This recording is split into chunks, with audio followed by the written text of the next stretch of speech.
Rap came from us. It started in the South Bronx. It started with conscious rappers.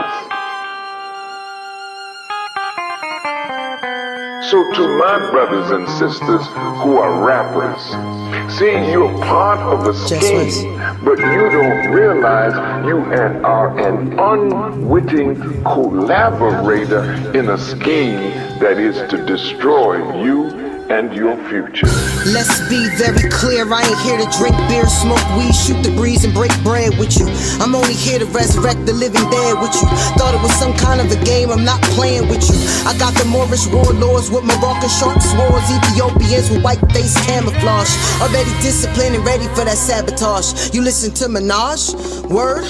You should kill yourself and everybody that you came with. Arrangements out of jurisdiction, no arraignment. My name gets mentioned through the ethers, through high frequency speakers. Certified 45, get in line. Make this revolution rap your favorite pastime. Make listen to Coon Tune your very last time. Last time he was CO and now he's gangstified. Pushing keys, catching bodies, man, somebody lied. I'd rather listen to that guy noise levitate with fly boys. Organize an army, bang dead prez. Understand I'm not a missionary, just the devil's adversary. Extraordinary, compliment the feds. And most listening are subject to conditioning. They need a hook, something snappy just to pull them in. I truly sympathize, I hope this pretty singing satisfies. Now should we get back to business then? Separating gods from the nigga men, separating chicken heads from the heroines. They tell me constantly that I should change my content. You're just too conscious, maybe you should narrow in. Rhyme more about that street life heroin. Make it amplify, glorify the hell you're in. But where the hell you been? Clearly you don't know me then. Spit flame, ethanol, Jada Pinkett set it off.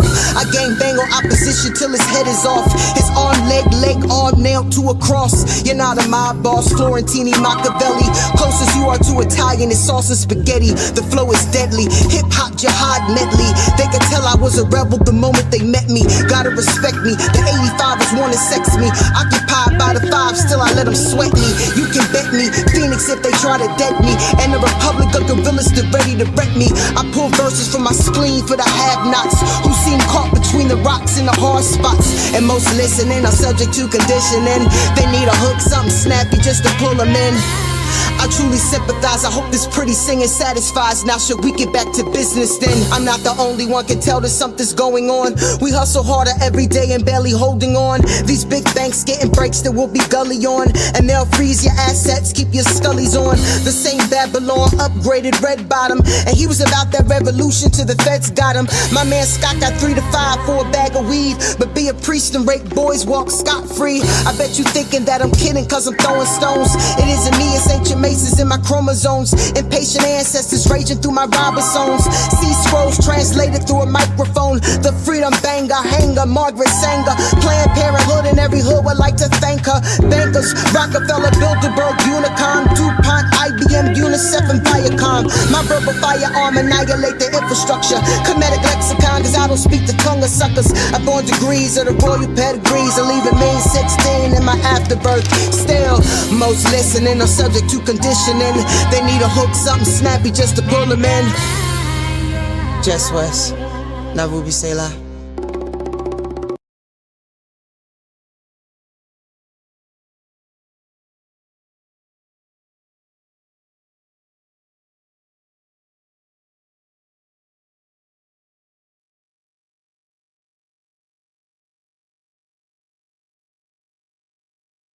The Civil Rights Act was signed by President Lyndon B. Johnson and passed into law.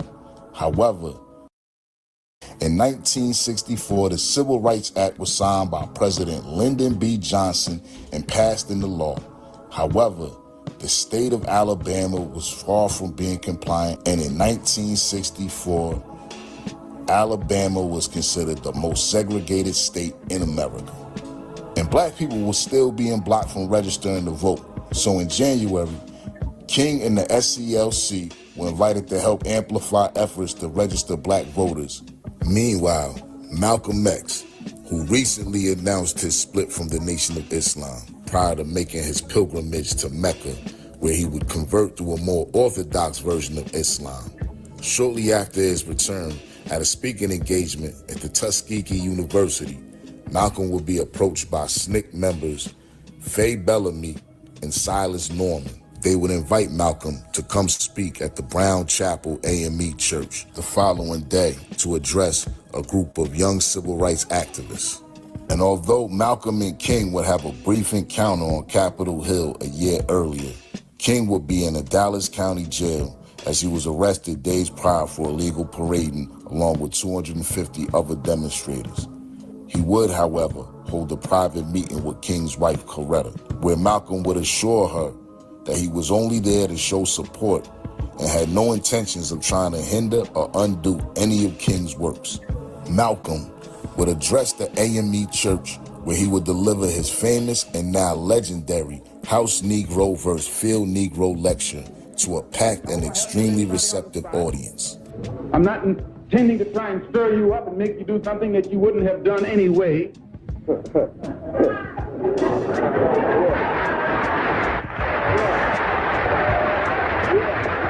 following day, after King would be released, he was quoted as saying he believes Malcolm was coming into a greater understanding of the nonviolent struggle. Malcolm X would be violently murdered in New York City just a little over 2 weeks later. By the end of February, 3,000 protesters had been arrested in Selma, Alabama. On February 26, just 5 days after the assassination of Malcolm X, Deacon and activist Jimmy Lee Jackson would be shot and killed while peacefully protesting by State Trooper James Bernard Fowler. To diffuse and refocus the black community's outrage, Reverend James Bevel, who was directing SCLC's Selma voting rights movement, called for a march of dramatic length from Selma to the state capital of Montgomery. Now, for those of you who don't realize how far the distance is between Selma and Montgomery, we're talking about 50 miles. It's about 50 miles from Selma to Montgomery. So James Bevel, after Deacon Jimmy Lee Jackson was murdered, came up with this great idea that, we're going to show them by walking from Selma to Montgomery on a 50-mile hike. Now, a 50-mile hike alone is bad enough, but we're talking about 50 miles through the most treacherously racist towns in America. But okay, the first march took place on March 7th, 1965, led by Bevel, but was ended by state troopers and county posse men who charged on about 600 unarmed protesters with batons and tear gas after they crossed the Edmund Pettus Bridge, headed toward the direction of Montgomery. The event became known as Bloody Sunday. One of the group's leaders, Amelia Boynton, was beaten unconscious, and the media publicized worldwide a picture of her lying wounded on the bridge. 2 days later, King would accompany them on the second march. This time, when they would meet with local law enforcement, instead of continuing on, they stopped to pray and afterwards turned around and left. This was all based on a prior agreement between King and Lyndon B. Johnson by way of Leroy Collins, former Florida governor. The third march, Lyndon B. Johnson was forced to federalize the Alabama National Guard for use as an escort for the marches, which might have had something to do with the wall of Jewish financiers and supporters that King had insulating him throughout the march. That would have been a lot of lawsuits for Alabama, to say the least. By the time they finally arrived to the state capitol, the demonstrators had swelled up to a whopping 20,000. The march would turn out to be a star-studded event with celebrities such as Sammy Davis Jr., Dean Martin, James Baldwin, and Harold Belafonte, as well as many more who would show up at Alabama's capital. Shortly after that, Lyndon B. Johnson would sign into law the Voting Act, and black people would be voting Democrat ever since. But it was in Alabama during that time, Dr. Martin Luther King Jr. would meet an ambitious 23-year-old man from Chicago named Jesse Louis Jackson. Peace, y'all. It's your brother Jay Black, and welcome back to another episode of Agent, the series where we profile certain individuals along with their activities that clearly show agent-like tendencies, and in most cases, outright agent actions. Tonight's episode is titled Jesse Jackson, the Heir Apparent, and it will be broken down into two parts. Part one, we'll be discussing Jackson's time with the Southern Christian Leadership Conference and his true relationship with Dr. Martin Luther King. And in part two, we'll be discussing his time in Chicago as well as political aspirations. Let's get into this. COINTELPRO ain't dead. Don't think you screaming black power, putting in work for the people and not getting watched. Shit, it's agents in here right now. You might not know who it is, but we gon' speak to them anyway. Follow my lead. Yeah. Somebody in here's an agent. Somebody in here's an agent. Just say hi, FBI. Just say hi, FBI. Yeah, somebody in here's an agent. Somebody in here's an agent. Just say hi, FBI. Just say hi, FBI. Yo, somebody in here's an agent. Somebody in here's an agent. Just say hi, FBI. Teaching black people. Just say hi, FBI. Yeah, somebody in here's an agent. Somebody in here's an agent. Just say hi, FBI. You don't think they got bye, FBI. Yeah. Somebody in here's an agent. Somebody in here's an agent. Just say hi, FBI. Just say hi, FBI. Shit. Somebody in here's an agent. Somebody in here's an agent. Just say hi, FBI.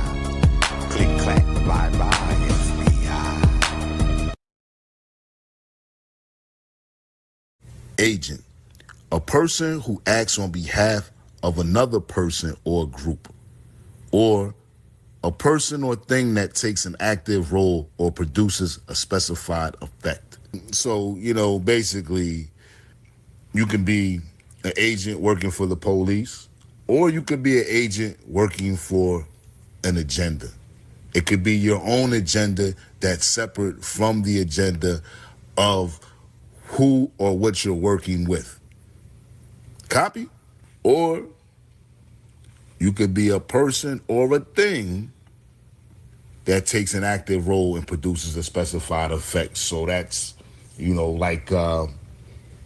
like bleach would be considered a cleaning agent. It's a thing and it produces a specified effect. Copy? Jesse Louis Burns was born October 8th, 1941 in Greensville, South Carolina, to Helen Burns, an 18-year-old high school student, and Noah Robinson, her 33-year-old married neighbor. A year after Jesse's birth, his mother married Charles Henry Jackson, a post office maintenance worker who later adopted Jesse. Jesse would take his stepfather's surname, and although he maintained a close relationship with Robinson as he grew up, he would refer to both of them as his fathers. His ancestry included Cherokee, enslaved African American, Irish plantation owner, and a Confederate sheriff.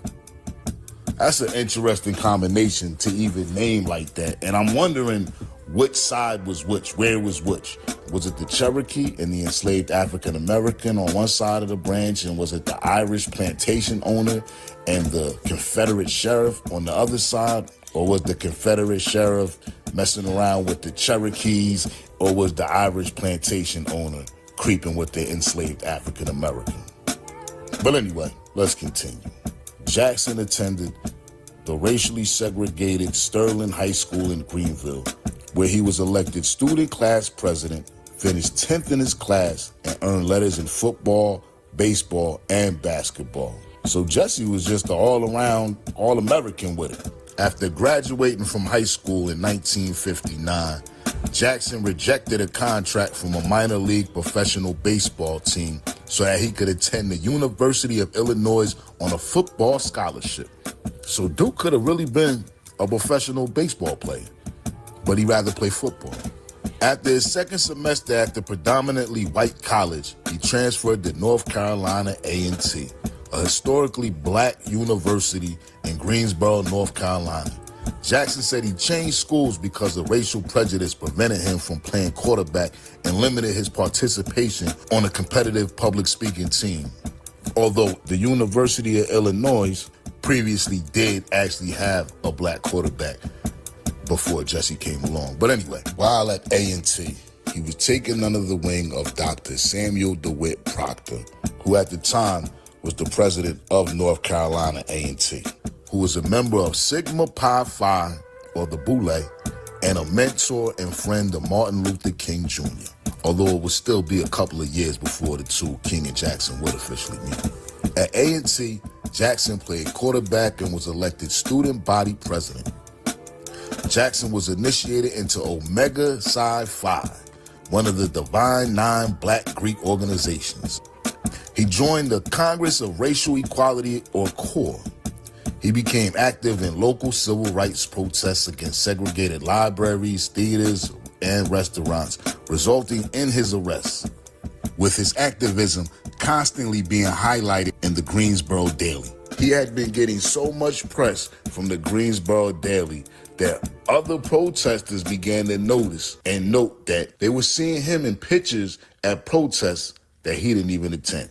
And concerning his arrest, which was also highly publicized in the paper and became the catalyst of his civil rights career, in the book, Jesse Jackson, The Man, the Movement, and the Myth, written by Barbara A. Reynolds, on page 38, Reynolds states about the claims that Jesse led to demonstrations in Greensboro that led to the desegregation of the main library and restaurants. However, a search of police reports, interviews with attorneys who handled the desegregation cases revealed that there was no record of Jackson ever being jailed in Greenville.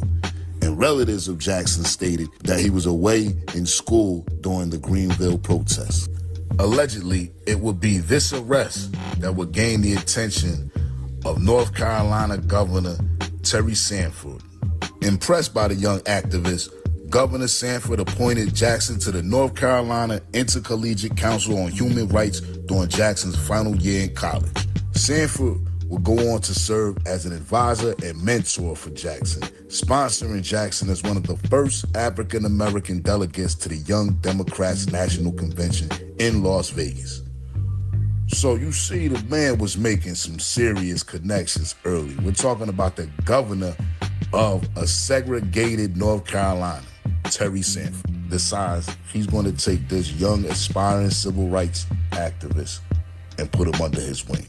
You following, right? Okay, cool. And although he was initially planning on staying and working under the governor, his ambitions took him elsewhere. He graduated with a BS degree in sociology. In 1964, Jesse Jackson would move to Chicago on a Rockefeller grant to attend the Chicago Theological Seminar. Now, you gotta follow the money and see who's funding these guys a lot of times. So for those who don't know what the Rockefeller grant is, it's a grant that was established in 1913 by John D. Rockefeller Sr. So, I mean, technically, he's funded by the Rockefellers. Technically, but that's a technicality, though. The Rockefeller Foundation primarily supports projects in health, ecosystem, livelihood, and urban transformation. Applications for this grant are by invite only. So you can't just say, I want the Rockefeller grant. You have to actually be picked for this particular grant. Jackson's sponsorship would come by way of his mentor, Dr. Samuel DeWitt Proctor. So the president of his school at A&T took him under his wing and mentored him, as well as the governor of the state. Clearly, there was big plans for this young man. And when Jackson arrived in Chicago, he would be introduced to Mayor Richard J. Daley by arrangements of North Carolina's Governor Sanford. While attending a theological seminar in Chicago, Jackson would meet David Wallace, who would be instrumental in facilitating relationships between Jackson and several fundraising institutions. I mean, this white boy had a serious knack for cultivating relationships between black churches, specifically. Wallace would also go on to be considered an archival scientist and leading expert of the 60s civil rights movement. Jackson would also meet Gary Masoni, who would also become a lifelong advisor of Jackson's. In March of 1965, Jackson, with a few of his college friends, particularly David Wallace and Gary Masoni, drove to Selma, Alabama to help assist in the voter registration drive. He would arrive just shortly after the Bloody Sunday fiasco, and there he would meet Dr. Martin Luther King Jr. and Reverend James Bevel. Jackson, who was eager to join the SCLC, would approach King about joining the ranks. And although King was concerned about Jackson's apparent ambition and attention-seeking, when Jackson returned from Selma, he would be charged with establishing a frontline office for the SCLC in Chicago to help assist with the establishment of the SCLC's economic branch, Operation Breadbasket in Chicago. Back in Chicago, Jackson would quit the Theological Seminar of Illinois just 3 classes shy of graduation to join the civil rights movement full-time. Talk about a leap of faith. He got the grant to go to this school so he could be an ordained reverend, only to leave just 3 classes shy of graduation so he could be a full-time civil rights activist. I mean, talk about a leap of faith. But hey, sounds pretty commendable, doesn't it? It will be Wallace and Masoni who would help Jackson establish the Operation Breadbasket branch in Chicago. Without them too, he wouldn't have been able to establish that office, which was how he was able to prove himself to Dr. Martin Luther King.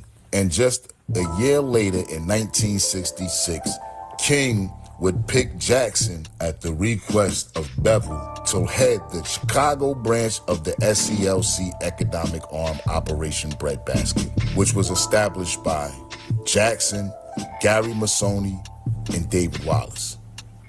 The operation would serve as a job placement agency for black people, and in 1967, he would be promoted to its national director. Under Jackson's leadership, a key goal was to encourage massive boycotts by black consumers as a means to pressure white-owned businesses to hire blacks and to purchase goods and services from black-owned firms. So basically, instead of implementing some of the do-for-self plans employed by Marcus Garvey or Elijah Muhammad, the plan here was to force white business owners to employ black workers through boycotts and protests. Jackson would be a protege of King and Bevel, and although King would publicly praise Jesse for his work on Operation Breadbasket, according to his biographical profile book titled Martin Luther King Jr., written by Marshall Frady, King became frustrated with Jackson, feeling like Jackson was following his own agenda rather than supporting the group. And in 1968, shortly before King's death, King would critique Jesse about this, and the two would fall out. Although the two would have somewhat of a reconciliation, as King would invite Jackson down to Memphis at the request of James Bevel. According to declassified FBI files, the Memphis police had recently infiltrated the Black Power organization, The Invaders, which was a movement working under the umbrella of the Black Organizing Project. The Invaders, who were invited by King to assist in the sanitation strike, which would bring King to Memphis that early April 1968.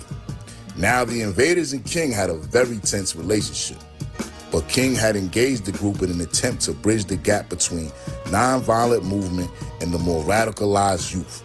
And to ease tensions, King would even invite a couple of members of the movement to stay at the Lorraine Motel during his fateful stay.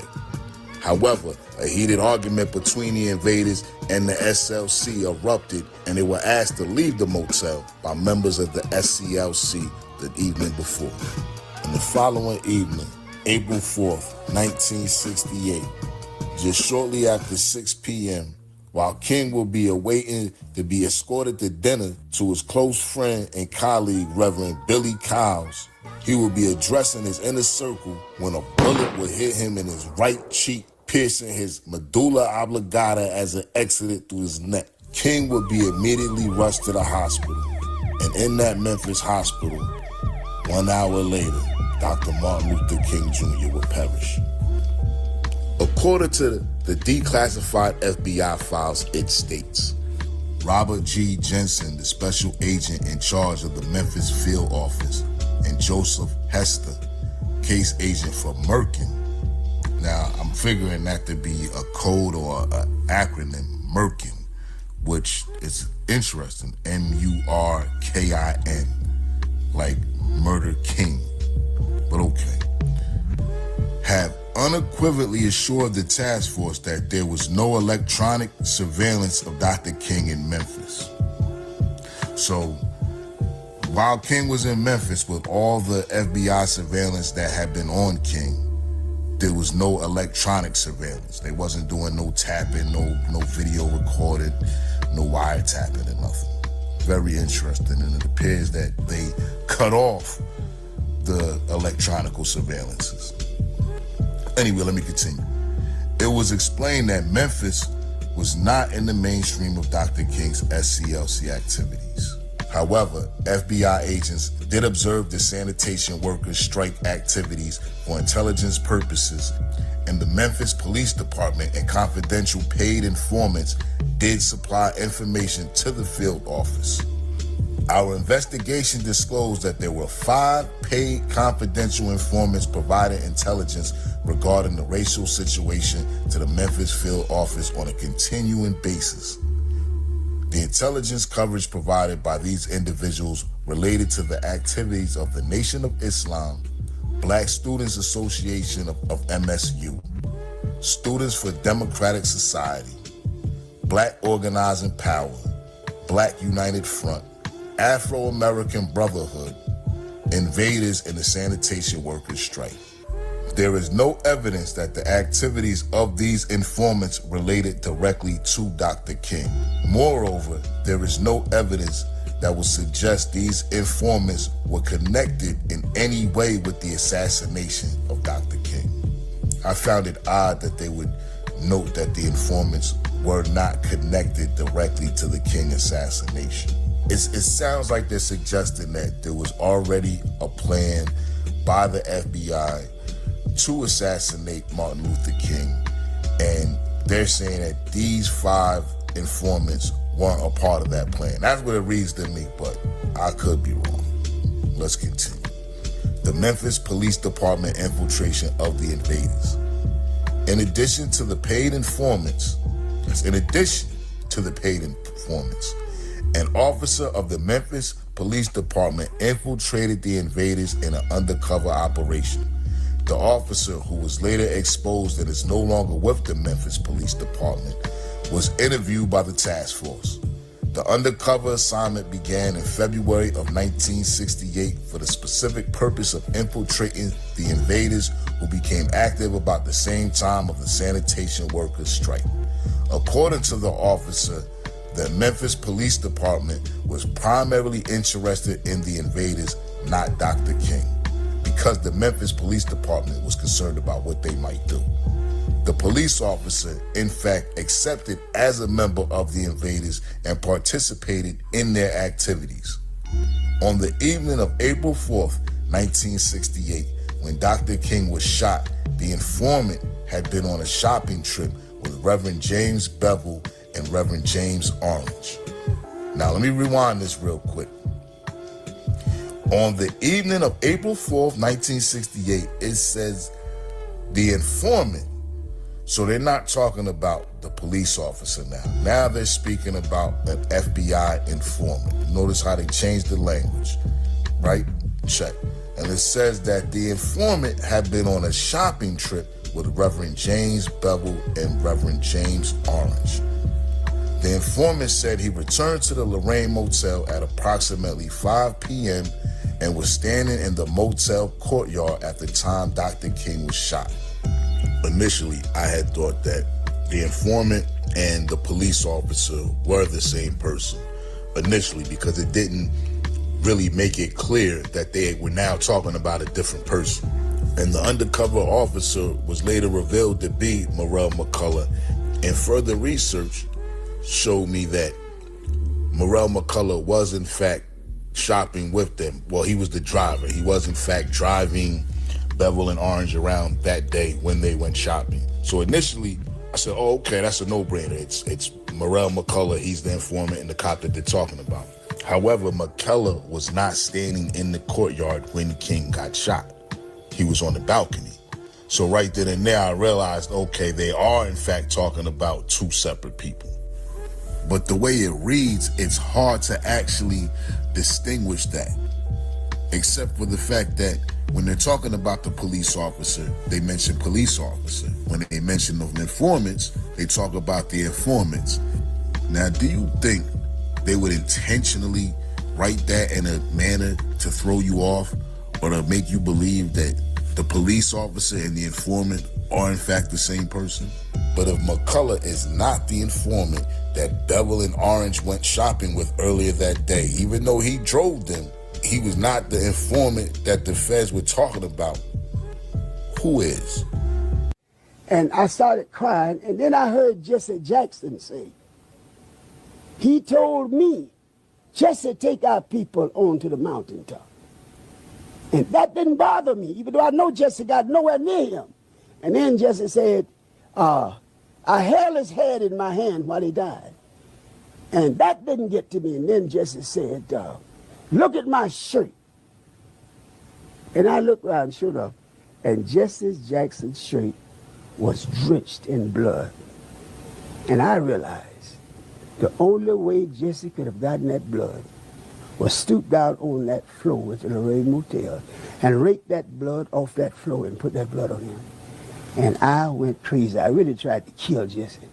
They grabbed us and all that, but that hurt me so bad.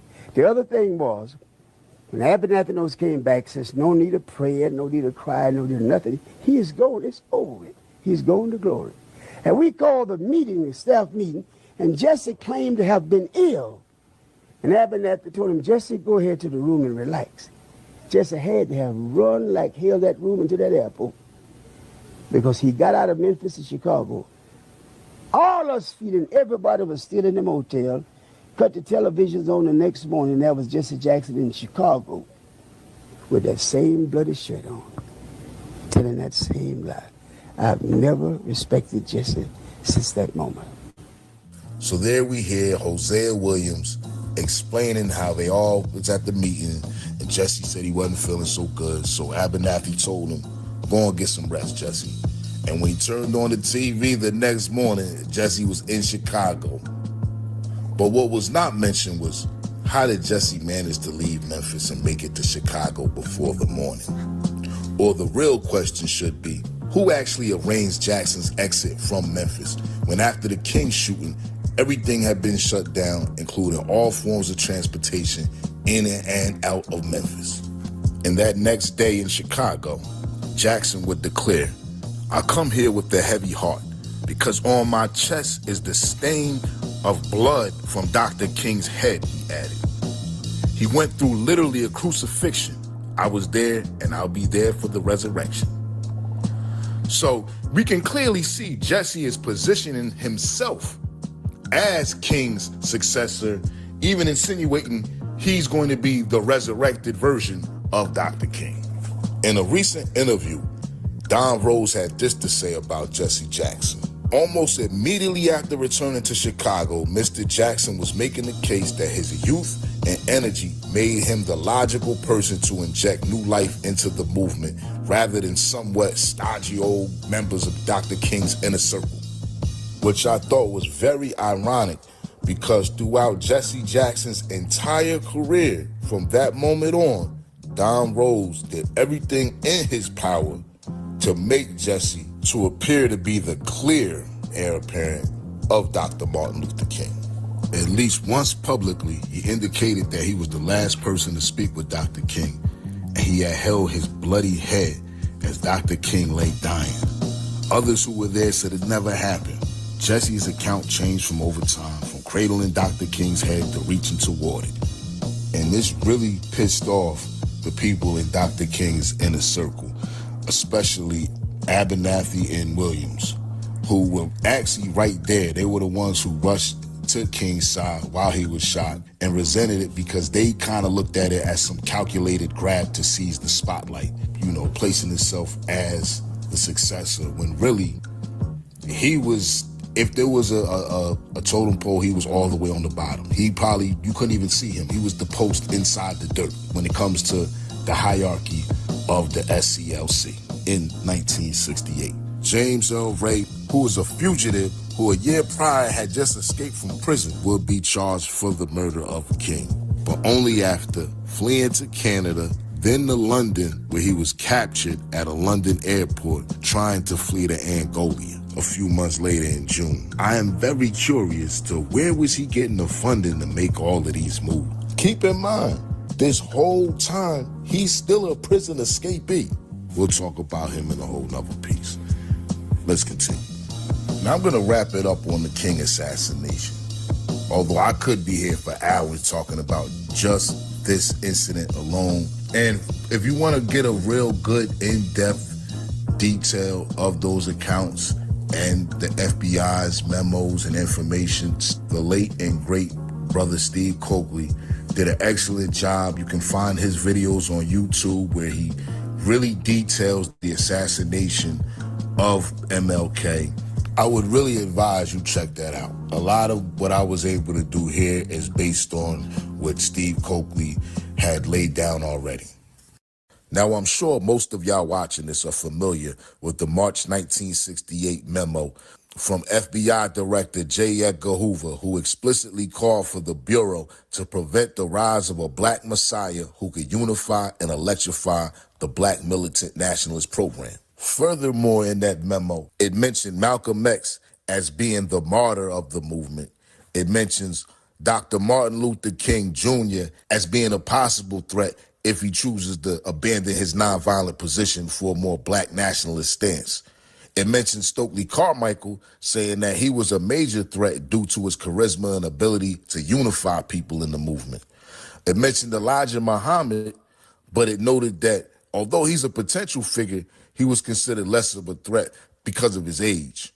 And although Fred Hampton was not named in the original 1968 memo, he later became a primary target of these COINTELPRO goals before his assassination in 1969. But if the FBI was making all attempts to prevent the rise of a black messiah, who's to say they didn't create one?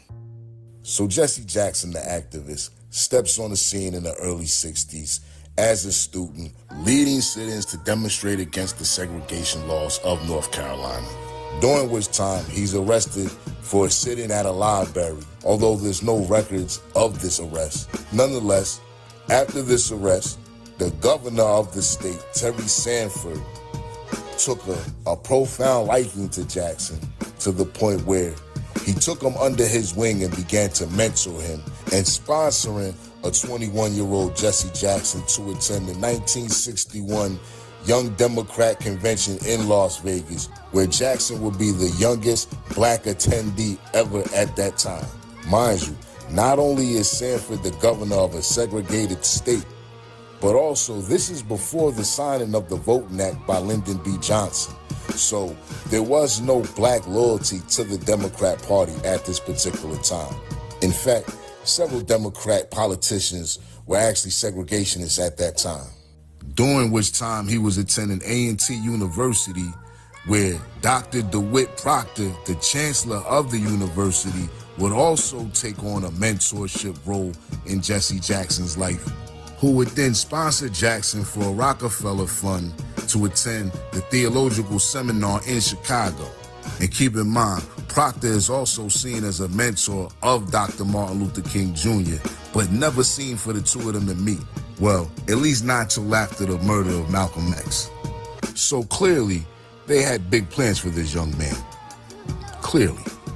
Where just a month after Malcolm would come to Selma, in And 2 weeks after his assassination, and just in time to miss the Bloody Sunday debauchery, but yet still make it to the victory lap down in Montgomery with his two homeboys, Gary Masoni and David Wallace.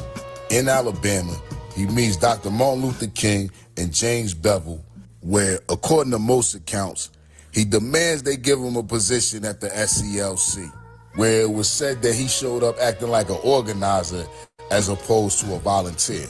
Jackson, Masoni, and Wallace would then go back to Chicago and develop their own chapter of Operation Breadbasket under the SCLC. And within a year later, Jackson would be named the National Director of Operation Breadbasket. His positioning himself as King's successor after King's assassination, making at least one public appearance with King's blood on his shirt that he placed on the shirt. And according to the FBI memo, Reverend James Bevel and Reverend James Orange had went shopping with an FBI informant that day. Who was this FBI informant that was mentioned? And then there's the fact that in the immediate aftermath of the King assassination, the city of Memphis was on fire. I mean, it was rioting and looting. The mayor, in fact, called a curfew and locked the city down. There was no in and out transportation from or in and out of Memphis. But yet somehow, Mr. Jackson was able to make it from Memphis that evening and into Chicago. Who arranged for this? Was Jesse just some ambitious young activist whose ego put himself over the movement? Does his relationship with people such as Governor Terry Sanford, or even his relationship with someone like Press Secretary Don Rose, show that he in fact is working for some type of government agency or in the interest of some government agency? These are just some of the questions we will be tackling, and we will also be discussing some of the business practices practiced by Operation Breadbasket, Jesse Jackson's connections to the street gangs of Chicago, and how all of that is related to his connection with fallen Black Panther chairman Fred Hampton, Jackson's international moves, and of course, his political affiliations, all on Agent Jesse Jackson Part 2, The Chicago Years, which will be dropping very soon, so please stay tuned, and thank you for watching. COINTELPRO ain't dead. Don't think you screaming Black Power, putting in work for the people and not getting watched. Shit, it's agents in here right now. You might not know who it is, but we gon' speak to them anyway. Follow my lead. Yeah. Somebody in here's an agent. Somebody in here's an agent. Just say hi, FBI. Just say hi, FBI.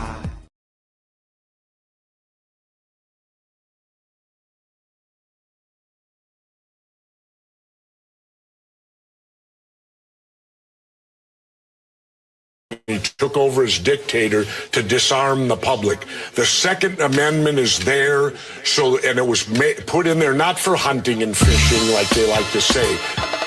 It was put in there so the citizens would have the ability, if their government became oppressive, they could defend themselves against oppressive government. And I think that overrules all the gun deaths, because let's remember something. A gun is simply a tool. People kill people.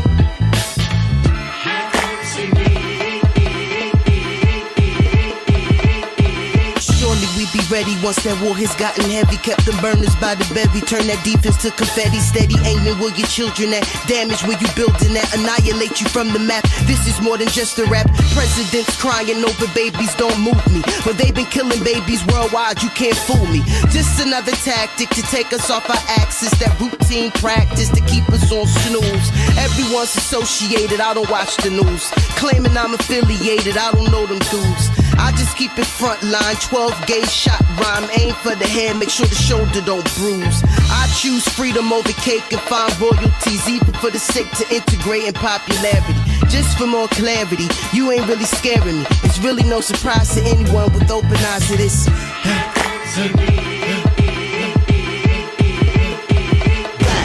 Demagogue Demagogue, label you an outlaw, confiscate your gun law, come into your crib, then pinned up, got your family hemmed up, even with your chin up, you can't feel your manhood.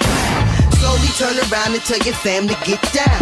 No one make a sound and put your face into the ground. Anything said again, we pump that hot lead again. This is all American, take that.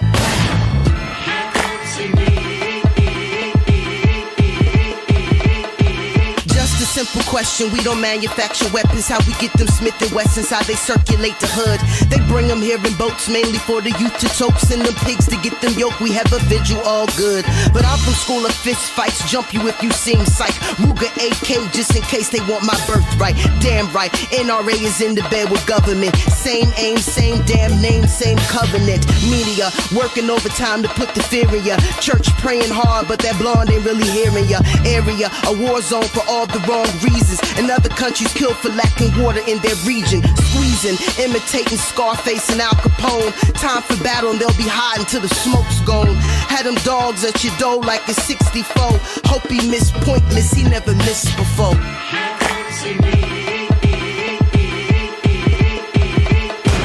Demagogue, label you an outlaw, confiscate your gun law, come into your crib, then pinned up, got your family hemmed up, even with your chin up, you can't feel your manhood. Slowly turn around and tell your family get down. No one make a sound and put your face into the ground. Anything said again, we pump that hot lead again. This is all American, take that.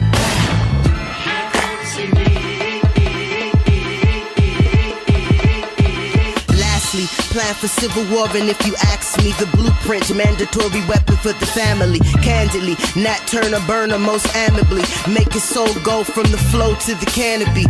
Some say I'm violent, and I should stay silent. Meanwhile, strippers have a right to defend ourselves, but my team keep the magazines clean with the hollow peas, red, black, and green bandanas on the shelves.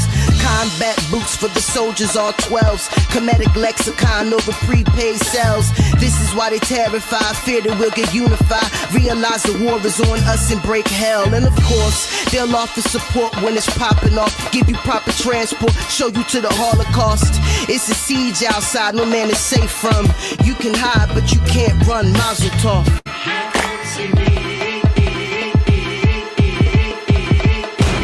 Demagogue, label you an outlaw, confiscate your gun law, come into your crib, then pinned up, got your family hemmed up, even with your chin up, you can't feel your manhood. Slowly turn around and tell your family get down.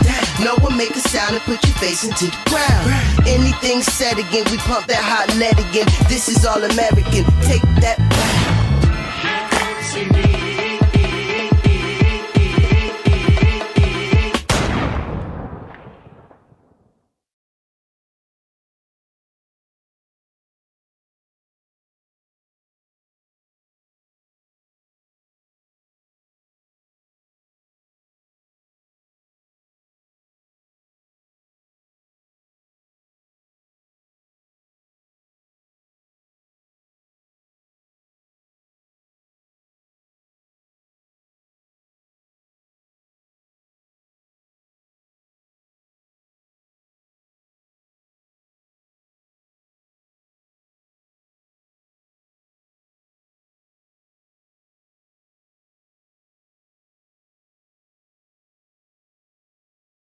Agent Jesse Jackson, the heir apparent. In part 1, we discussed the King years.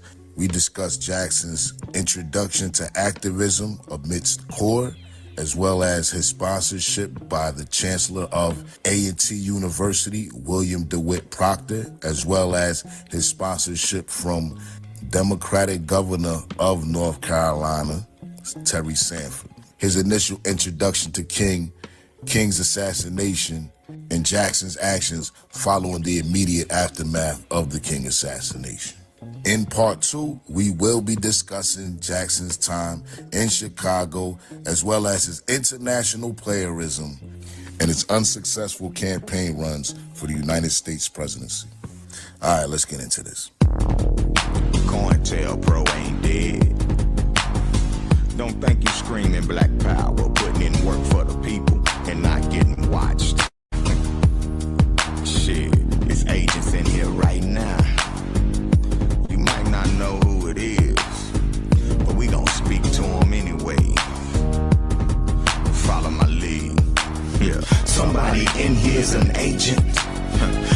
Somebody in here's an agent. Just say hi, FBI. Just say hi, FBI. Yeah, somebody in here's an agent. Somebody in here's an agent. Just say hi, FBI. Just say hi, FBI. Yo, somebody in here's an agent. Somebody in here's an agent. Just say hi, FBI. Teaching black people. Just say hi, FBI. Yeah, somebody in here's an agent. Somebody in here's an agent. Just say hi, FBI. You don't think they got bye, FBI. Yeah, somebody in here's an agent. Somebody in here's an agent. Just say hi, FBI. Just say hi, FBI. Shit, somebody in here's an agent. Somebody in here's an agent. Just say hi, FBI. Click, clack, bye, bye, FBI. Following the death of Dr. King, Jesse would continue to work with the SCLC. He began to clash with its leader and King's appointed successor, Ralph Abernathy.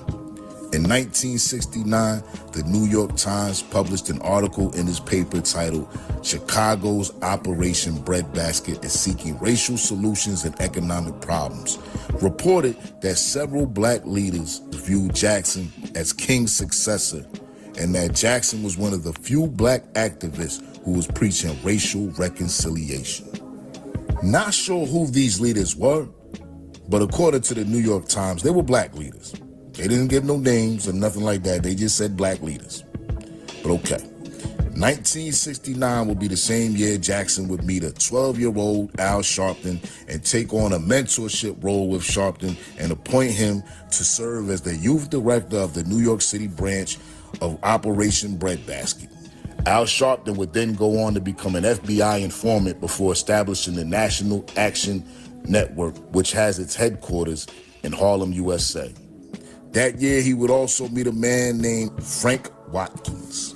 A 30-year-old former pastor who could not find a church that would have him, so he began to volunteer for Operation Breadbasket late spring of that year. And him and Jackson would form a lifelong friendship, with Frank Watkins being considered Jesse Jackson's right-hand man. Now, there's no real history on Frank Watkins. I can't really find out a whole lot about the guy except that he was a pastor and basically couldn't find a church that would accept him or allow him to preach. So he ended up volunteering for Operation Breadbasket a year after King was assassinated and would go on to become Jackson's future speechwriter. Yeah, that guy right there used to write Jesse Jackson's speeches. Frank Watkins. But anyway, around the same time on the Chicago political scene was a young charismatic leader of the Illinois chapter of the Black Panther Party, none other than Chairman Fred Hampton. And although the two were contemporaries of each other who ran in complete different circles, Jesse admired Fred Hampton's Rainbow Coalition approach.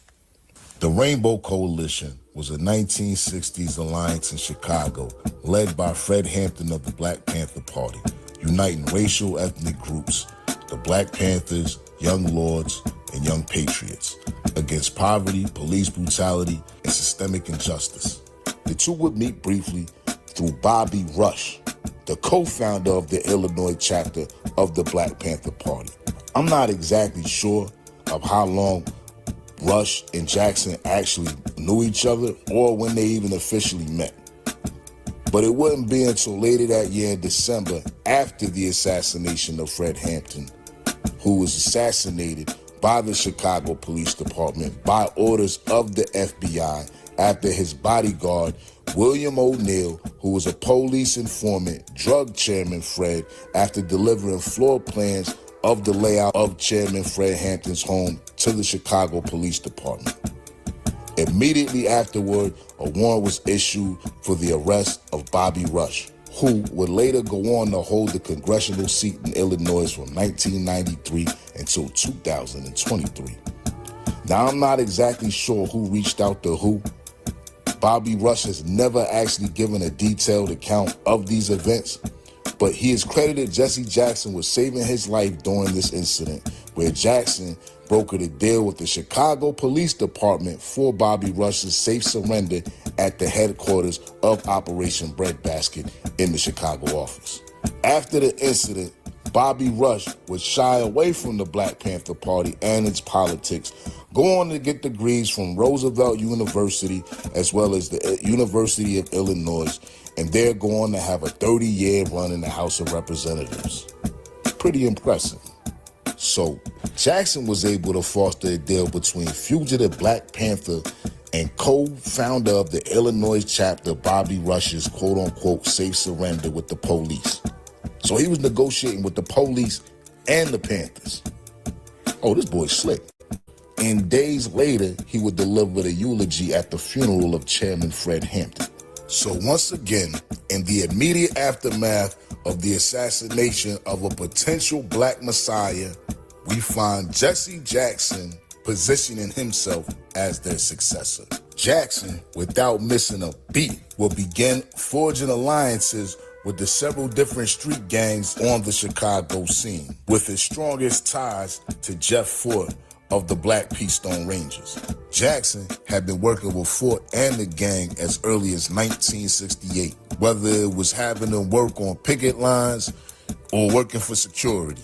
Jackson had become this ubiquitous leader who had relationships with politicians, police officers, Black Panthers, and now street gangs.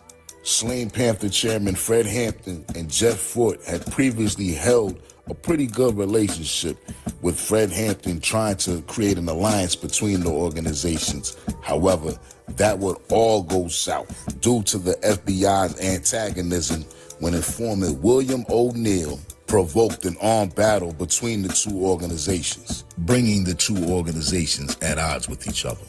In the direct aftermath of Fred Hampton's assassination, as 1969 will come to an end, the Chicago street gangs, the Vice Lords, the Black Keystone Nation, and the Gangster Disciples all created an alliance known as the LSD Alliance, which stood for Lords, Stones, and Disciples, which was led by Vice Lord Chief Bobby Gore, Keystone Nation leader Jeff Fort, and Black Gangster Disciple leaders Larry Hoover and David Barksdale, which was formed on the heels of the assassination of Fred Hampton, with the several different street gangs coming to the realization that the enemy is the police. So now Fred Hampton is gone, and the street gangs on their own initiative have decided to come together as desired by Fred Hampton. And here comes Jesse, throwing himself as the next Fred Hampton, inserting himself as their moral authority in some sort of sense. And just as Jackson was strengthening his stronghold in Chicago, his relationship with the SCLC had begun to deteriorate. In spring of 1971, Abernathy ordered Jackson to move the National Office of Operation Breadbasket from Chicago to Atlanta, but Jackson refused to move. And in October of that year, Jackson will organize the Black Expo in Chicago, which was a trade and business fair to promote Black capitalism and grassroots political power. The 5-day event was attended by Black businesses from 40 states, as well as politicians such as Cleveland Mayor Carl Stokes and Chicago Mayor Richard J. Daley. That's right, the same Richard J. Daley that Jackson was introduced to by South Carolina Governor Terry Sanford, and the same Richard J. Daley that greenlit the execution of Fred Hampton. Look at them two. Look at them. All chummy and buddy-buddy. Like old pals. They even look like teammates. But okay, let's continue. The expo was a success, with Jackson's assertion that green power is the way to Black power. He also employed several members of the Keystone Rangers as security for not just the event, but as the personal security of some of the celebrities who had attended the event, such as the Jackson 5.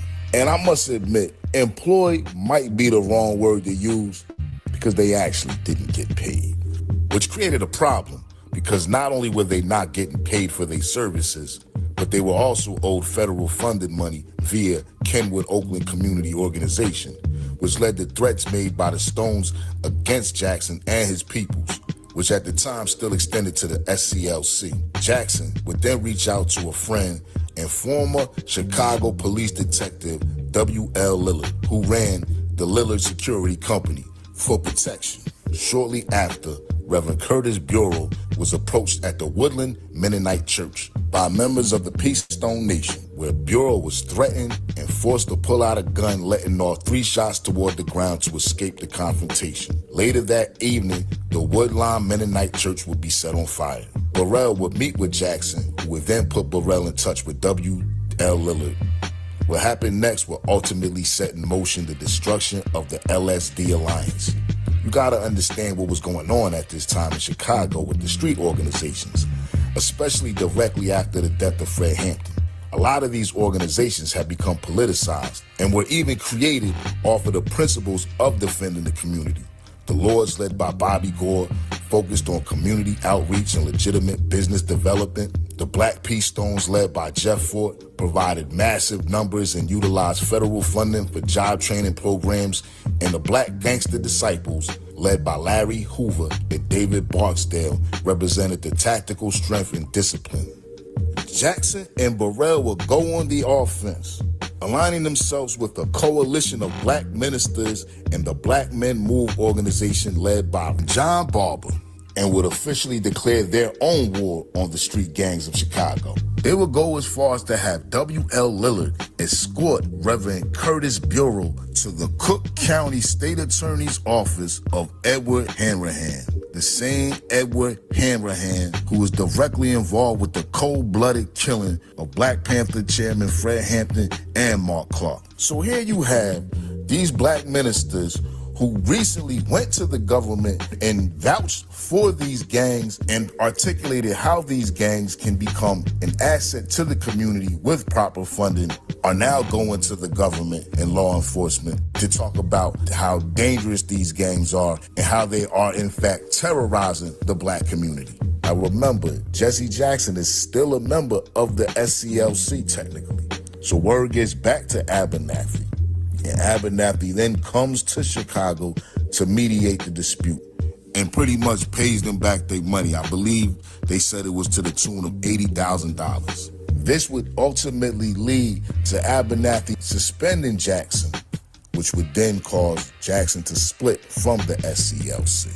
Al Sharpton, the group's youth leader of the SCLC, would leave the organization to protest Jackson's treatment and go on to form the National Youth Movement. Come in, Jesse. Jackson and his entire breadbasket staff, along with 30 of the 35 board members, resigned from the SCLC and began planning a new organization, with Time magazine quoting Jesse Jackson as saying, at the time, the civil rights movement had lost its offensive thrust, which would lead to the forming of a new organization, People United to Save Humanity, also known as Operation Push, which Jackson would later change the name to People United to Serve Humanity. Officials at the SCLC reportedly felt the new organization would help black businesses more than it would help black poor people. We know who our parents are. Their baby has now been born. We are grown. We ain't taking it no more. No more yesterbounds. No more bowing and scraping. We are 25 million strong. Cut us in or cut it out. It is a new ball game. And just 4 months after Jackson split from the SCLC, he would be invited to be a keynote speaker at Nation Time, which was a 2-day national black political convention held in Gary, Indiana. In the name of Nat Turner, Sojourner Truth, Mary McLeod Bethune, Marcus Garvey, Malcolm X, Martin King. What time is it? When we come together, what time is it? When we respect each other, what time is it? When we get ourselves confident, what time is it? When we form our own political party, what time is it?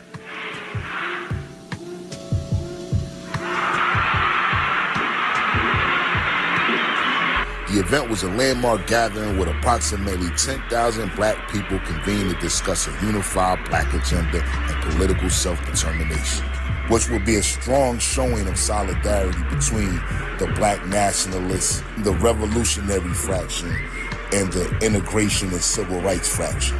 The event was like 1972's ultimate black power pep rally, with different celebrities such as Harabella Fonte, comedian Dick Gregory, poet Amiri Baraka, Dr. Martin Luther King Jr.'s widow Coretta Scott King, as well as the widow of our great shining Prince Malcolm X, Dr. Betty Shabazz, who in fact introduced Jesse Jackson as our new black leader of the time. But introduce to you one of the most dynamic leaders today,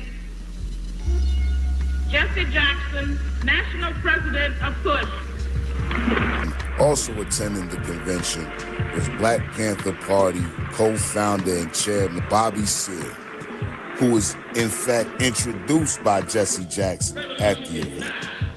About just a simple, stupid desire to kill nobody. Revolution is about the right for humanity and black people in this country here and across the world to survive. Revolution is about your humanity. You are black and beautiful and you are human beings. You, brothers and sisters, people, are the boss. You are the boss. But you tell us what you want and what you need and what you better have. Look at Bobby up there talking that yo, daddy, yo, what you know. The event itself was considered a grassroots funded event with no funding from any particular one private source.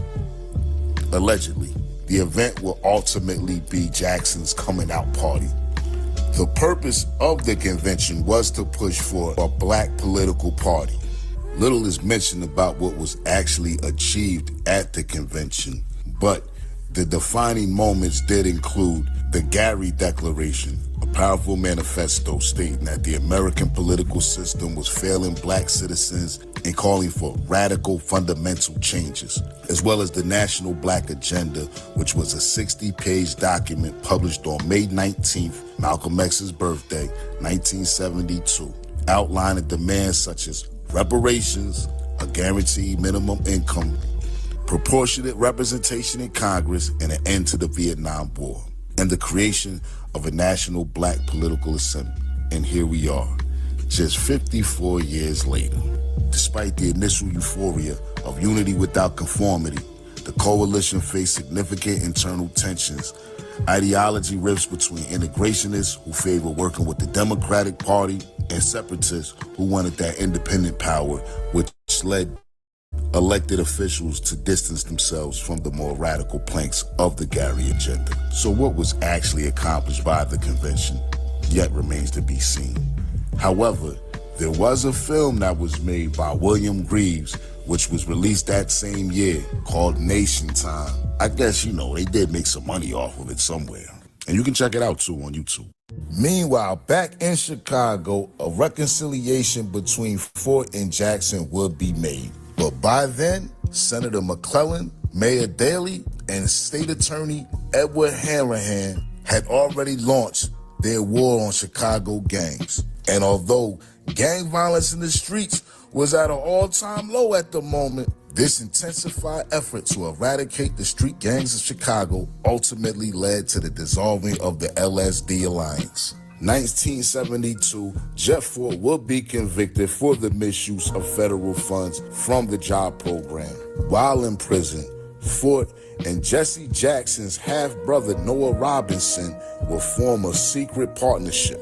Robinson was brought to Chicago by his brother Jesse Jackson in 1969 to become a full-time director of the commercial division of Operation Breadbasket, which is where he was able to learn the infrastructure and meet all the top players within the city of Chicago. Noah Robinson was a very successful businessman on his own. He had a line of fast food restaurants. I believe it was a few Wendy's he owned. He was in the real estate, and he was also a minority subcontractor who was able to take advantage of the minority set-aside money from the Nixon administration. He would take money that was for the development of black businesses and give them to white contractors, and charging them a percent for that, which would then allow them to receive the contracts. So Jesse really put his brother in position with this one. And after serving 2 years on his 5-year sentence, the Black Peace Stone Ranger leader, who had now changed the name of his organization to the El Rukins, had been released from prison. Jackson, and what he will call his efforts in attempt to redeem Jeff Fort, will go as far as baptizing the newly Moorish American science member. And once again, Jackson would use the El Rukins as his unofficial security force. In 1975, 2 Chicago news reporters, Barbara A. Reynolds and Angela Parker, would be forced to leave the city due to threats on their life from the El Rukins after printing unfavorable articles about Jackson. Now, if you remember, Reynolds is the one who wrote the book about Jackson, where she revealed that there was no record of him being arrested. The arrest that supposedly got Governor Terry Sanford's attention. And although Jackson and Fort would continue to work together, by the end of the decade, the LSD gang alliance had completely dissolved, with Bobby Gore being incarcerated, as well as Larry Hoover and the death of David Barksdale. In 1983, El Rukin chief Jeff Fort was convicted for drug trafficking. Fort would continue to run his organization with help of Noah Robinson Jr. Robinson would introduce the El Rukins to Thomas Allen Burnside, a.k.a. Blue, a childhood friend of Robinson's who operated a major cocaine and heroin distribution network on the East Coast. Prosecutors were right. With Robinson's drug connections, the gang was able to expand and reap huge profits. Robinson would launder hundreds of thousands of dollars of drug money through his legit businesses. And in 1989, Robinson himself would be convicted for soliciting the murder of a childhood friend whom he recently had a fight with. Also for soliciting the murder of a witness to that crime and the attempt murder of another rival. He was sentenced to life in prison without the possibility of parole. However, he was released in 2017 at the age of 80 years old. He passed shortly after. Jackson would later say he promised his father, Noah Sr., before he would pass in 2006, that he would make a deal to get Noah released. Jeff Fort, while serving his 13 years for drug trafficking, in 1987 will be charged and convicted of conspiring with Libya to perform acts of domestic terrorism. He was sentenced to 80 years in prison to be carried out consecutive to his drug sentencing. And today, Jeff Fort is at ADX Florence Supermax Prison in Florence, Colorado, where he has remained there for the past 20 years with no human contact. By the early 80s, Jackson's influence had begun to grow internationally, and in 1983, he would go visit Syria and sit down with Syrian President Hafez al-Assad and secure the release of captured American pilot Robert Goodman. It was reported that Jackson made a dramatic personal appeal to the President Assad. Afterwards, President Ronald Reagan would invite Jackson to the White House along with Robert Goodman. This move would help boost Jackson's popularity as a patriot and served as a springboard for his 1984 presidential run. In 1984, he had his famous first run at the United States presidency. His campaign was ran by longtime friend and supporters Frank Watkins, who by this time was considered Jesse's go-to man, and of course, longtime affiliate and Chicago veteran, strategist, and consultant Don Rose was there to guarantee he got the necessary press he needed. And in support of his presidential campaign, he would also launch his own version of the Rainbow Coalition, which he named the Rainbow Coalition.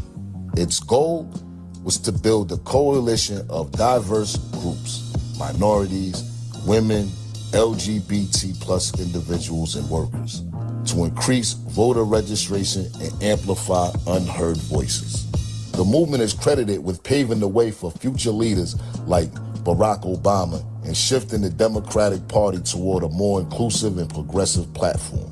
This same year, Jackson will become an early advocate for gay rights, stating that gays and lesbians are part of the fabric that make up the quilt of America. He would go on to lose the Democratic nomination to Walter Mondale that year. Although presidential aspirations may have been cut short, he continued his international crusade, and on June 1984, Jackson would visit Cuba. He would meet with Fidel Castro, during which visit, Jackson would negotiate the release of 22 Americans being held captive. In 1987, once again with Frank Watkins running his campaign, Jesse would announce his bid for the 1988 presidential election. He would also bring along his longtime colleague, Gary Massoni, to take charge of his schedule. This time he did much better, however, still losing the Democratic nomination, this time to Michael Dukakis. Jackson would continue his international activism, and in 1991, on the eve of the Persian Gulf War, Jackson would go to Iraq, sit down with Saddam Hussein for the release of foreign nationals held as human shields. Again, he would secure the release of 20 Americans and several Brits. So while Jesse is going to all these different countries with hostile relations towards America and getting these hostages released, whose objective was he operating under? Who was sanctioning all of this? We're talking about hostile nations, which in most cases were absolute no-fly zones at the time, unless you had some type of special permission. So the question is, who was granting him permission to go over there? Who was he working for? Was he going over there just to get the hostages, going over there maybe trying to check the temperature of some of these leaders and what's going on so he can come back and report? Or was he just on some noble mission and by the grace of God, he was able to charter a plane to go to these nations and speak to the head of their states and secure the return of hostages on multiple occasions? Under what type of protection was he able to go over there, or what type of insurance? Was he just going over there risking his life? It kind of reminds me of Frank Lucas and his fantastic tales about going over into Vietnam, into the jungles, while America was at war with Vietnam, and finding some Vietnamese drug lords that owned all of these poppy fields that was able to process the heroin for them and all that other foolishness, which, come to find out the whole time, it was a whole goddamn CIA operation being ran. And speaking of the CIA, after strongly opposing George Bush during his run, Jackson and the newly elected president and former head of the CIA, George Bush, would hold a surprisingly warm relationship, which George H.W. Bush claimed he's always admired Jackson's ability to embolden people to believe in themselves from as early as their first meeting in 1971. And to this day, the Bush and Jackson family maintain ties. Yeah, don't let the political theater fool you. These are old friends here. I mean, look at the smile on their face. Have you ever seen George Bush smile this hard before? Like, for real, this is one of the, like, George Bush always had that stoic appearance. When you look at him right here, he just seems so thrilled and happy to be embracing with his good friend Jesse Jackson. So they met in 1971. Sounds about the same time George Bush was working for the CIA. Not that I know the actual nature of their relationship, I'm just saying. All right, I'm gonna end this right about here. There's at least a good 30 years worth that I could keep on going with this guy. But let's just do a quick recap now. Beginning with King's death and the immediate aftermath. According to testimony from the 1999 wrongful death lawsuit, which was won by the King family against Lloyd Jowers, the owner of Jim's Grill, a restaurant located right beneath the room that James Earl Ray had rented, Ron Atkins, son of Dixie Mafia head honcho Russell Atkins Sr., testified that it was Jesse Jackson who had Dr. King's room changed from 202 to 306, exposing King for a perfect view for the sniper's shot. He will further go on to testify that Jesse Jackson, along with Reverend Billy Kyles, Solomon Jones, and Memphis businessman O.Z. Evers were all paid informants on the scene of the King assassination. So King just had a whole bunch of suckers within his mix.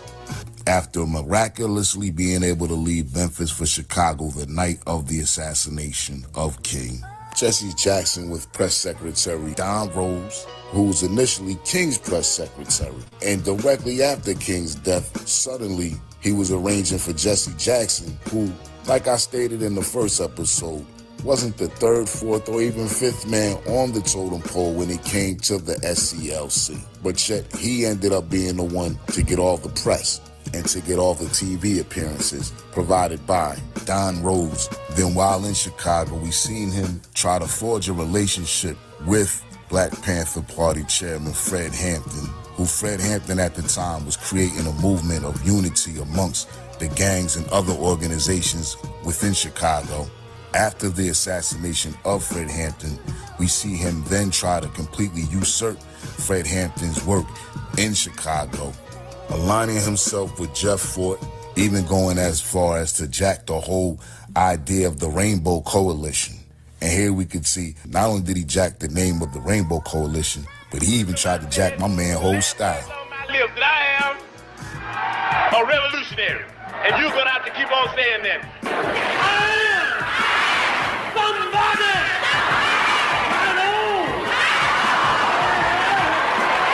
Shameless. Talk about watered down. This dude is Diet Coke for real. We seen the Black Power Hyper Bowl event Nation Time, which was the coming out party for Jesse Jackson. With its agenda and bold declarations, we seen it produce absolutely nothing but a documentary you can watch on YouTube. Of one party, I don't want to be a part of the gray shadow of the white donkey. I am 21, it is 72. I am a black man, I want a black party. I do not trust white Republicans or white Democrats. But we know Jesse's been a Democrat since at least 1961, going back to his mentor, Terry Sanford. Yeah, he must have been talking about the after party.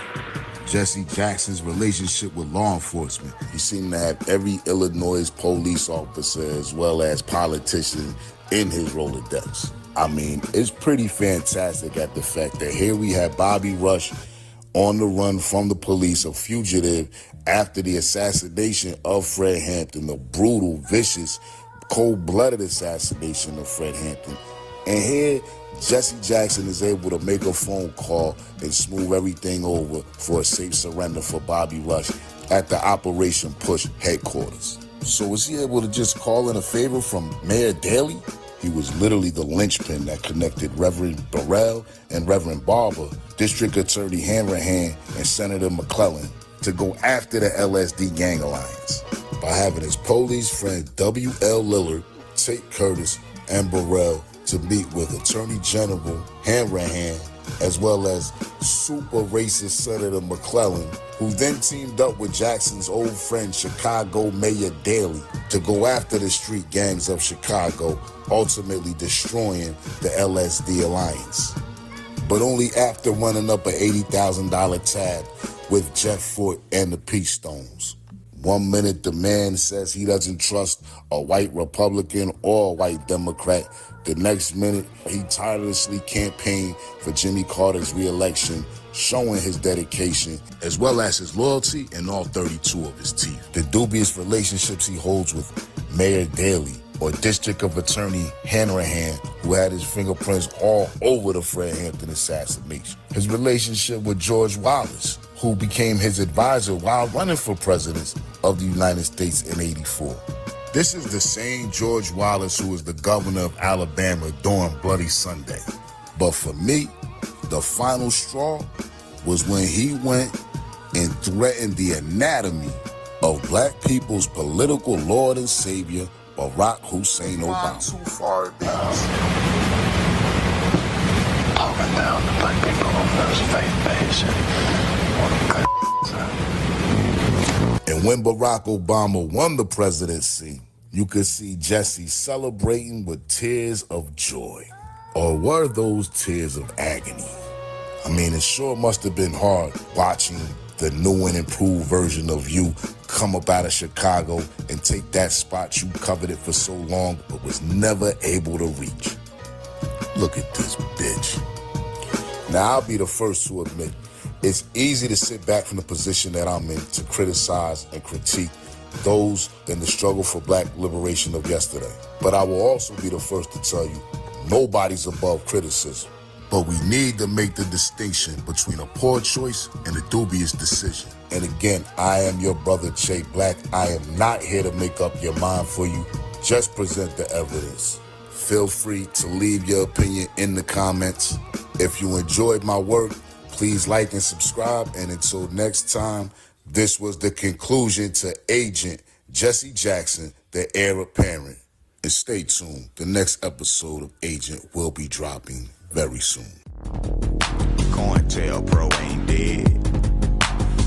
Don't think you screaming black power, putting in work for the people and not getting watched. Shit, it's agents in here right now. You might not know who it is, but we gon' speak to them anyway. Follow my lead. Yeah. Somebody in here's an agent. Somebody in here's an agent.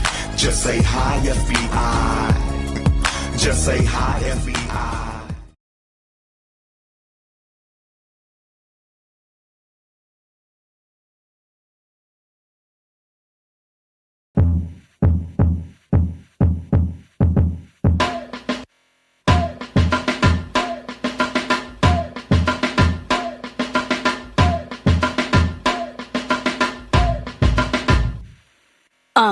You can tell, COINTEL, my clique has never failed. My boat has never sunk, my ship has never sailed. My hope is never shaken, my spirit is never broken. My legs are never open, my words will always be quoted. My vision is focused. Tell the POTUS I don't trust him, he'll never be noticed. I think it's time that I put you all on notice. I'm the one, David Ruffin, I'll never be Otis. If I did it, then it better work. The music industry hates me cause I'll never twerk. I'm in a different world, each verse brings the metaverse. Optometrist, I change vision like the Oculus. Watch me fly over Metropolis. Tell all the populace, rise from sarcophagus. No hypothesis, I see apocalypse. Muhammad's disciple speaks like a prophetess. We got him like we got him like, yeah. We got him like. Tell the people we coming through and we got them like. It's Neelam from the west, coming strong, Cali's best. We got them like. Tell the people we coming through and we got them like. See, I done came from the bottom. I usually choose peace, today we choose violence. And they don't really know what to do, and I'ma keep banging the truth. Lyrically impeccable, irrepressible spectacle.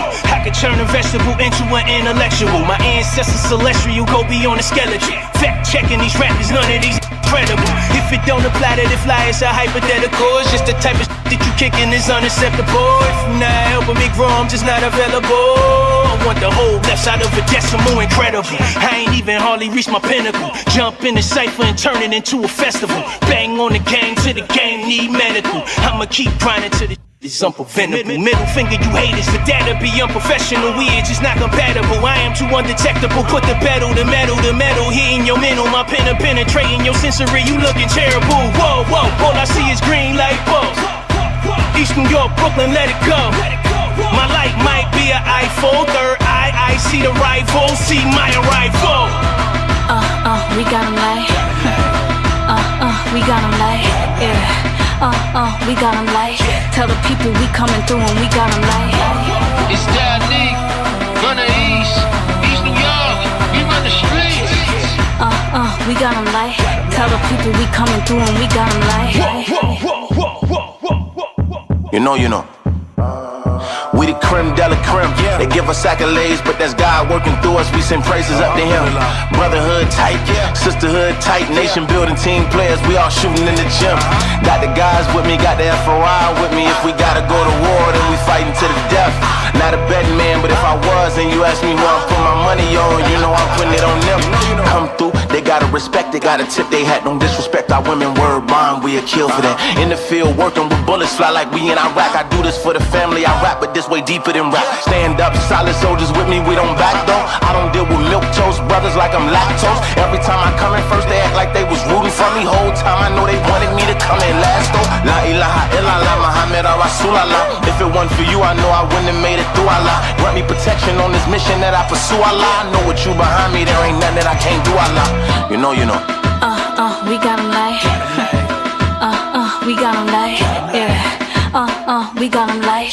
Tell the people we coming through and we got 'em like. It's GC from the shop.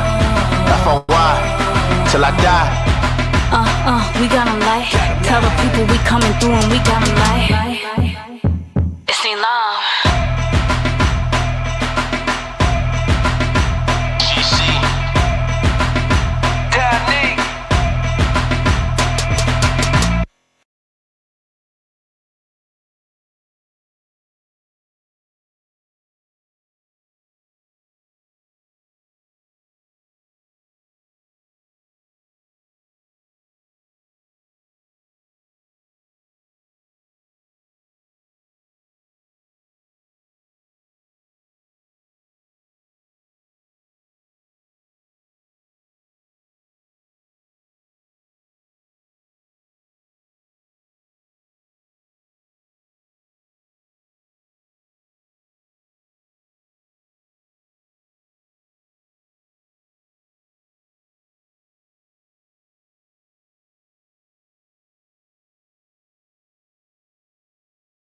Knowledge bone. What's the science, baby?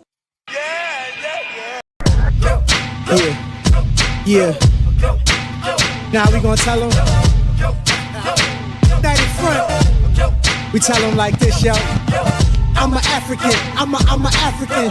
I'm a African. I'm a African. Yeah, y'all like that? No more.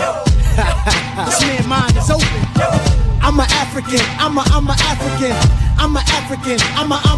Let's get back to the motive is best developed by recognizing the common enemy.